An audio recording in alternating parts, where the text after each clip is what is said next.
¿Qué tal? ¿Cómo están amigos y amigas de esta comunidad? Muchas gracias por continuar con nosotros y seguimos platicando con los protagonistas de nuestra política de todos los días rumbo a la Silla del Águila el próximo 2 de junio. El fin de semana, incluso el día de mañana, para ser exactos, se estará llevando a cabo el primer debate entre las suspirantes y el suspirante a la presidencia de la República. Y se encuentra con nosotros Gerardo Fernández Noroña, a quien le agradezco muchísimo que comparte estos minutos de opinión, de análisis, de reflexión con nuestra comunidad. Gerardo, ¿cómo estás? Muy buenas tardes, muy buenos días. ¿Qué tal? ¿Cómo estás? Muy bien. Igual, saludos al auditorio. Gracias.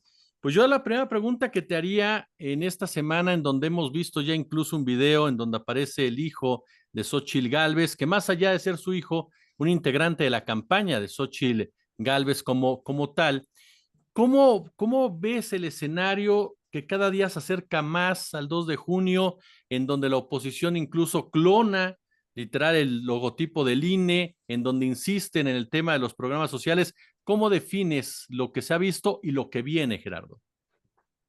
Fíjate que observo que hay, como se ha utilizado a los hijos del compañero presidente para estarlo golpeando, incluido su hijo menor, veo una reacción muy generosa de algún sector de nuestro movimiento frente al hecho, aunque en las redes está haciéndole mucho daño a Berta Xóchitl Gálvez Ruiz este video. Uno no es responsable de lo que hagan sus hijos o sus hijas, o mis hijos no son responsables de lo que haga yo. Yo soy el que estoy en la actividad política, pero hay una parte que le escapa a quienes dicen, bueno, pues es que es su hijo y por eso lo critican. No, hay que recordar que Berta Xóchitl Gálvez Ruiz lo nombró el responsable de jóvenes de su campaña, y eso le da otra condición. O sea, era un acto, la prensa, algún sector de los medios le señaló que eso era nepotismo, y yo dije, no, no, no van a tener un sueldo, me están ayudando, son mi familia, confío en ellos. Al margen de eso, él es el responsable de jóvenes. De hecho, en un video se disculpó y renunció a esa responsabilidad. Y entonces, en su condición de responsable de los jóvenes en la campaña de Berta Xóchitl Gálvez Ruiz, el video es demoledor, es lamentabilísimo, porque es un video racista y clasista. Yo comentaba, como dice Poncho Gutiérrez, que quien no tomado ha hecho desfiguros, pero la parte racista, la parte clasista, la prepotencia, esa no tiene justificación bajo ninguna circunstancia, y el joven, siendo un joven, no es menor de edad. Entonces, yo creo que es responsable tan es responsable, pues que salió a deslindarse, pero el daño para la campaña al Frente Guango de derecha está viendo, está presente, porque pues Berta Xóchitl Gálvez Ruiz está como el coyote de las caricaturas. Todas las cosas que planea le salen mal, todas las canalladas que quiere realizar le estallan en la cara, y a nada del debate, como bien comentabas, pues llega con es ella misma la responsable de la absoluta debacle de su campaña, porque es una mujer sin principios, sin palabra, sin consistencia, sin seriedad, sin preparación. Fue ahí un volado que se echó de la derecha, y que cada vez queda más claro que fue para ellos la peor decisión que pudieron haber tomado. Nosotros, pues, no hay que subestimar al adversario, no hay que confiarnos a lo que dicen las encuestas. Es hasta el 2 de junio con votos que se gana, pero es desastrosa la campaña a la presidencia de la derecha, del PRIAN. Entonces, yo creo que llega en condiciones de mucha adversidad al debate Berta Xóchitl Gálvez Ruiz. En este marco, creo, Gerardo, se ha discutido también mucho el tema de los programas sociales. Leíamos en la semana a Aguilar Camín en un intento de explicación al señalar que los programas sociales no eran del presidente, no eran de Morena, pero nos llama mucho la atención, y eso es a título personal, que Aguilar Camín fue uno de los principales críticos de esos programas sociales cuando el presidente los lanza, cuando era jefe de gobierno. ¿Cómo valoras el tema de los programas sociales y el uso que le está dando en este momento la gente cercana a Xóchitl Gálvez e incluso la propia Xóchitl Gálvez? Son unos farsantes porque ellos han estado en contra de los programas sociales, algunos de ellos ya convertidos en derechos constitucionales. El PAN votó en contra en la Cámara de Diputados. Lo que pasa es que al ver el daño político electoral que les estaba haciendo en el Senado corrigieron y votaron en favor, pero hubieran votado en contra también. Xóchitl Gálvez Ruiz, ella personalmente declaró que había que quitar los programas sociales y no se nos olvida el video que mucho estuvo compartiendo el audio nuestra compañera Claudia Sheinbaum Pardo, donde Fox dice a trabajar, no se aceptan huevones ni en el gobierno ni en el país, se acabaron los programas sociales, como dice Xóchitl, a trabajar, cabrones, es lo que dice literal el cabeza hueca de Vicente Fox Quesada. Luego, al darse cuenta de que están yendo contra una política pública que tiene un enorme respaldo popular, corrigen y Berta Xóchitl Gálvez Ruiz dice, no, los programas sociales van a continuar y nadie le cree. Y luego firma con sangre y nadie le cree. Y nadie le cree porque luego fue a Coparmex y ahí dijo que qué preferían, si una capacitación para el trabajo o una ayuda permanente, que es otra forma de decir lo que ha planteado ella y muchos de su equipo de trabajo, de que en el mejor de los casos los programas sociales deberían ser temporales. No dicen de cuánto tiempo, ni por qué, ni en qué condiciones se resolvería el fondo de estos temas. Es dinero del pueblo que regresa al pueblo y que ellos siempre han señalado como que regalamos dinero, como que es un desperdicio, como que planteando su desacuerdo. Y ahora, en esta situación cada vez de mayor desventaja que tiene, usa los logotipos del Instituto Nacional Electoral para decir gane quien gane, los programas se quedan, que son dos cosas muy graves. El uso del emblema del órgano electoral, habían usado al INE, habían usado sus colores, habían convocado en su nombre, habló en el último meeting de apoyo a Berta Xóchitl Gálvez Ruiz, disfrazado de defensa de la democracia, nada menos que el presidente del INE, Lorenzo Córdoba, que yo no se lo mandé decir. Personalmente dije, no eres ni un árbitro vendido, eres un jugador del otro equipo, y quedó claro que así ha sido. Y usa el emblema del INE, que es gravísimo, ningún candidato se había o candidata se había atrevido a tanto, y luego miente al decir que el INE garantiza que los programas sociales continúen. Pues es una política pública y si llega a la derecha no hay duda que los echarían atrás, cambiando el marco constitucional para los que son derechos, quitarlos como quitaron los derechos laborales durante toda la época neoliberal, solo para poner un ejemplo. O sea, yo no estoy hablando de intrigas o tratando de descalificar a la oposición, es su historia política, es su trayectoria, lo que demuestra que la alianza del PRI y el PAN, primero legislativamente y ahora electoralmente, están en contra de los intereses del pueblo y de la patria, y por lo tanto de estos programas sociales y de estos derechos constitucionales que van encaminados a ir tratando de generar un mayor equilibrio en las enormes desigualdades e injusticia social que hay en nuestra patria. Entonces, pues, si ganara Berta Xóchitl Gálvez Ruiz, que eso no va a pasar, pues por supuesto que el INE no puede garantizar que los programas sociales continúen. Pues eso no es así. Es un doble engaño, un uso perverso que además el INE pues no detuvo con la firmeza suficiente. A esta hora, todavía en la página de Berta Xóchitl Gálvez Ruiz, el día que dio la rueda de prensa sigue apareciendo los videos y las imágenes con el uso del logotipo del Instituto Nacional Electoral, y lo más que hizo el INE fue hacerle un enérgico llamamiento. No, bueno, o sea, quieren tener amordazado al compañero presidente, acaba de decidir el Tribunal Electoral, ya querían censurar el libro de gracias, que era el colmo del absurdo. Lo quieren que no de mañaneras, lo quieren amordazado, y Berta Xóchitl Gálvez Ruiz hace cualquier cantidad de barbaridades, pero para lo que le sirve, te digo que está como el coyote de las caricaturas, todo lo que hace le sale mal. Oye, Gerardo, ¿qué tanto puede permear esta narrativa de la oposición de una elección de Estado? ¿Tú crees que lleve a algo este tipo de No, conceptos, sobre todo a raíz de que Lorenzo Córdoba aparece en una entrevista y dice, ya no se le puede levantar la mano a Claudia Sheinbaum porque está manchado su triunfo.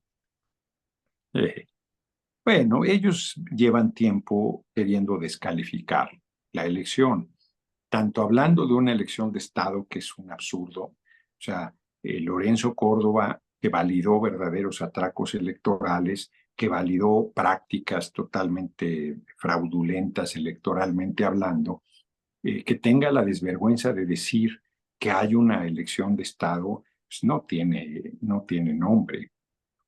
Pero además va a otra parte, que es el de la violencia y el de el narco. Dicen que la violencia y el narco deslegitiman la elección, que va a ser la elección más violenta, que el narco está metido, que es el que está decidiendo, y entonces van por todos lados construyendo un discurso que busca generar las condiciones para la nulidad de la elección. Eso se resuelve, yo creo que de manera relativamente fácil. El compañero presidente ha estado alertando sobre el tema cuando habló un golpe blando, que es que el Poder Judicial, en este caso a través del Tribunal Electoral, se atreviera a una cosa de esa naturaleza, buscando no respetar la decisión del pueblo el próximo 2 de junio. El pueblo va a decidir, el pueblo va a determinar y de hecho todo se perfila para un triunfo de nuestra candidata Claudia Sheinbaum Pardo de nuestro movimiento. Yo creo que debe ser avasallador, yo creo que debe ser una participación popular muy importante para cerrar la puerta a cualquier tentación autoritaria de parte de la derecha. Nos acusan de autoritarios, pero los defraudadores electorales, los que intentan golpes blandos y los que han la campaña de narco presidente y narco candidata que lleva 2 meses, creo ya, mes y medio, con millones de dólares gastados desde el exterior, pues son los ejemplos de lo grotesco de su actuar y de que no juegan limpio. Pero yo no creo que eso vaya a consolidarse. Este, porque la participación popular va a ser muy, muy, muy, muy sólida. Yo veo un buen nivel de politización en nuestro pueblo, veo una fiesta popular en todo el proceso de campañas. Por supuesto, se dan casos como el asesinato que acaba de suceder de nuestra compañera Gisela Gaitán, candidata a presidente municipal en Celaya, Guanajuato, y que tiene un impacto terrible, pero y que ellos utilizan perversamente, pero no hay duda que la elección saldrá, será una elección determinada por el pueblo de México y que será con la contundencia suficiente para, insisto, derrotar cualquier intento de descarrilar el proceso electoral. La oposición está en un negacionismo, Gerardo, o a ellos No, estratégicamente no les conviene tampoco aceptar una derrota con tanto tiempo de anticipación. sí, ellos están, bueno, nadie, ni ellos ni nadie, aceptaría que van a una debacle absoluta, porque ellos pues están tratando de agarrarse a un clavo ardiendo y uno es que querer, según ellos van a ganar la Ciudad de México, tampoco será así. La mayoría en la Cámara no tienen condiciones. Si no logramos los 2 tercios, dirán que fue su gran triunfo, porque pues así lo han hecho. En 2022 perdieron 4 de 6 gubernaturas y decían que habían ganado. En 2023 perdieron el Estado de México, que es el padrón electoral más grande del país, y hicieron ahí maniobras y decían que casi habíamos empatado entre el triunfo de Coahuila y 2 de la Vela y de la Vela 2, decía mi abuela, y entonces salen con que les fue muy bien. Y en 2024 no será, bueno, en 2021 ganamos la mayoría, ellos iban por la mayoría en la Cámara para quitarnos el presupuesto y no lo lograron y dijeron que habían ganado porque no habíamos logrado mayoría calificada, cuando en esa campaña pues no buscamos alcanzar la mayoría calificada que no habíamos tenido ni siquiera en 2018 y que la pandemia que hubo en esos años previos a la elección de 2021 todavía teníamos los últimos coletazos durante la elección de 2021, pues habían generado un daño muy fuerte. y habían golpeado a nuestro movimiento con todos los medios en contra, intrigando, tergiversando y utilizando el dolor y el sufrimiento que el pueblo tuvo. Y a pesar de la buena respuesta que hubo de nuestro gobierno, pues se vacunó a todo el pueblo que se quiso vacunar, por ejemplo, y decían que eso no iba a ser posible de manera gratuita, solo por citar un ejemplo. Entonces, la oposición hacia el 2024 se perfila para desconocer el resultado, para decir que hubo fraude, para decir que hubo una elección de Estado, para decir que intervino el narco a nuestro favor, para usar todas las descalificaciones posibles y buscar, si no logran anular la elección, pues generar condiciones para tirar en algún momento al gobierno de nuestra compañera Claudia Sheinbaum Pardo. Yo creo que van a ver frustrados todos sus esfuerzos porque, insisto, veo un nivel de politización creciente, cada vez más sólido en nuestro pueblo y a pesar de las dificultades que nuestro movimiento tiene, porque no, tampoco son menores, la unidad no es fácil de lograr, las diferencias, los matices, toda una serie de cosas que la política siempre tiene presente ahí, pues generan dificultades, pero creo que se han ido resolviendo muy bien desde nuestro proceso interno, que parecía que no iba a ser fácil y al final todo se encarriló de manera muy bien por decisiones correctas y por un también manejo unitario, incluyente de nuestra propia compañera Claudia Sheinbaum Pardo, hasta la actitud madura de todos los que participamos, más allá de diferencias en tiempo, en formas y en momentos. Te iba a preguntar precisamente eso, ¿qué tanto las protestas que se han visto en torno a Morena por las alianzas con personajes, a final de cuentas, cuestionables, el caso de Rubalcaba, el caso de Murat, en fin, afectan en un momento dado a la unidad de Morena o realmente no es tan profunda la diferencia que pueda haber? Yo creo que la unidad siempre es difícil y que puedes no haber tenido esas candidaturas y de todos modos habría cuestionamientos.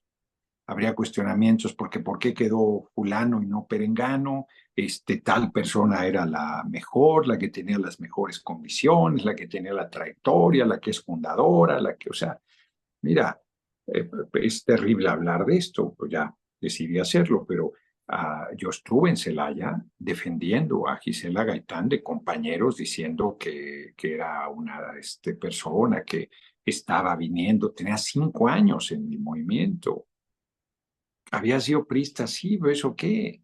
O sea, y más en este momento de definiciones, pues hay efectivamente mujeres y hombres que estuvieron en otras formaciones partidarias y que se acercan, y no pocos de ellos son muy controvertidos. Y en ese sentido, yo es un tema que pues, mucho me preguntan sobre él y siempre reitero, pues tienes ejemplos muy diversos, por ejemplo, valga la redundancia, tienes a Germán Martínez, que fue dirigente del PAN, que tuvo grandes espacios, el Senado, la dirección del Seguro Social, y que acabó regresándose a su casa con los paneaguados. O tienes el ejemplo de Manuel Espino, que también fue dirigente del PAN y que es un cuadro muy convencido en este momento con nuestro movimiento. O Gabriela Cuevas, que ha sido una muy agradable sorpresa, ni siquiera es candidata, está jugando un papel destacado como vocera de nuestro movimiento. Entonces, y tienes gente que fueron fundadores de Morena, como el senador Pech en Quintana Roo, que se fue candidato de Movimiento Ciudadano, o aquí en Morelos, digo aquí, pues estoy en Tepoztlán, con se me fue el nombre de Lucy Mesa, que era senadora por nuestro movimiento y se fue de candidata del Frente Guango de Derecha al gobierno de Morelos, que íbamos a ganar con Margarita González Arabia. Pero fíjate cómo estarán de desesperados, se me olvidó comentar en una videocharla, que la campaña de Lucy Mesa es llamando a votar por el PRI, PAN, PRD para senadores y para gobernador, Sí. y por Claudia Sheinbaum Pardo a la presidencia. ¿Cuándo habías visto No, no, no. esa locura? En su desesperación, como saben que Claudia va muy bien, está bien, pues ya le ayudamos a Claudia, todos estamos de acuerdo en que Claudia sea, pero en Morelos voten por mí, que abandoné las filas del movimiento y que estoy representando al PRIAN. O sea, yo no sé quién la haya convencido de esa propaganda, pero a mí me parece que demuestra la desesperación en que se encuentran y no en realidad una visión sólida. Claro. Y ella era, yo no sé si era fundadora de Morena, pero era de Morena. El tema de Ricardo Salinas Pliego, que a final de cuentas parece que va a ser Mm. una herencia que se va a quedar de esta administración y que tendrá que enfrentar Claudia Sheinbaum, sobre todo por el comportamiento del empresario que abiertamente ha mostrado ya una inclinación hacia este concepto político de los libertarios que tratan de imponerse en nuestro país o encontrar un lugar en nuestro país. ¿Qué valoración tienes tú de este episodio de Salinas Pliego y cómo manejarlo, no solamente a él? Hay otros empresarios, el mismo caso de Germán Larrea y otros más que se acostumbraron a ciertos privilegios y que con López Obrador se les puso un alto. Bueno, acciones ilegales, no pagar impuestos no es privilegio. ¿De acuerdo? Es una acción ilegal que te puede llevar a la cárcel. O sea, no estoy diciendo que lo metamos a la cárcel, yo solamente digo que la ley prevé que si no pagas tus impuestos, inclusive puedes acabar perdiendo tu libertad. Entonces, este hombre, que además es el colmo de la perversidad, como Milei en Argentina, libertarios son los anarquistas. Sí, entonces, La gente claro. no tiene nada que ver con eso. Son súper fascistas, son súper, inclusive neoliberales, decirles neoliberales, pues no, son de un capitalismo feroz, rapaz, inhumano, depredador, que es lo que promueven, no les importa el pueblo. Pues no, no, estos que nos sirvan para producir y se acabó, y que se den por bien servidos de que les demos un trabajo, ya que no pidan salario, bastante hacemos con darles un empleo, casi es lo último que falta que digan. Entonces, y no es una herencia del compañero presidente, es una herencia maldita de la oligarquía creada por Carlos Salinas de Gortari, privatizando empresas públicas, pues ahí les regalaron la cadena de televisión que hoy es Televisión Azteca. Él no la construyó el Estado Así es. mexicano y era patrimonio del pueblo de México y se la regalaron. Y con eso, con prácticas usureras y con prácticas muy eh, en la línea entre lo legal y lo ilegal, y más de una vez pasando la línea ilegal, se ha amasado una fortuna de miles de millones de dólares y se enoja porque tiene que pagar impuestos.